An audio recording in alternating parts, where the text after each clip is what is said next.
In the quiet town of Rivermond lived a young man named Darin Hale. He was known for one thing.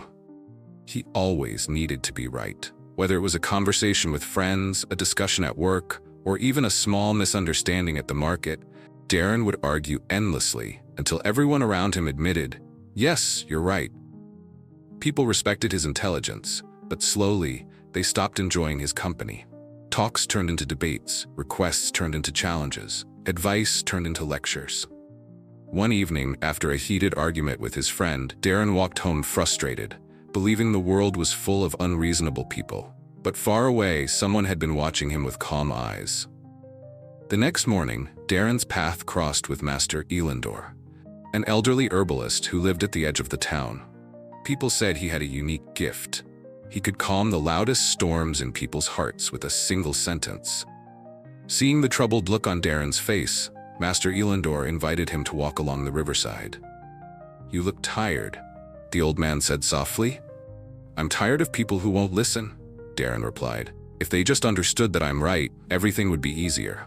Elandor smiled. "Perhaps, but being right and being wise are not the same."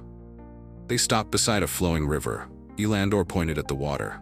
"Tell me, Darin, is the river ever wrong?" "Of course not," Darin replied.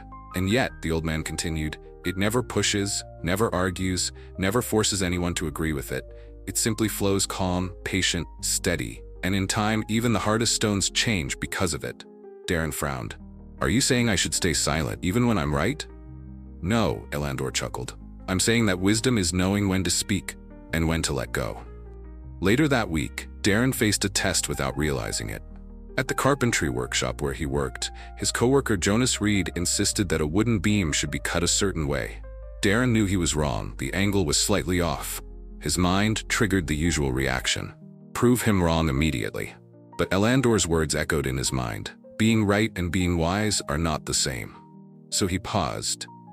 Instead of arguing, Darin simply said, "Let's try it your way first." They did. And the beam, of course, didn't fit. Jonas sighed, embarrassed. "I guess your way was better." Darin didn't gloat. He didn't say, "I told you so." He simply smiled and replied, "We learned together." Jonas looked at him with genuine respect, a kind Darin had rarely felt.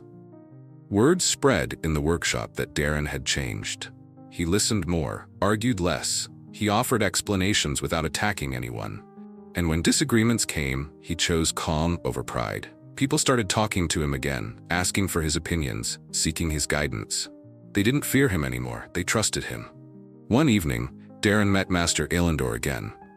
"I think I understand," Darin said gently. "When I stopped trying to win every argument, people started opening their hearts." Elandor nodded. "Because no one listens to a person who only wants to be right, but everyone listens to a person who wants to understand."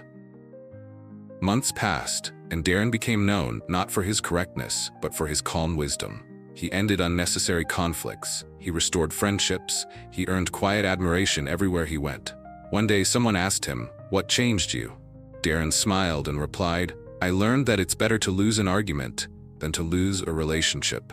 He continued, "Being right feeds your ego. Being wise feeds your soul." At the end of every disagreement, you face a simple choice. Do you want to be right, or do you want to be wise?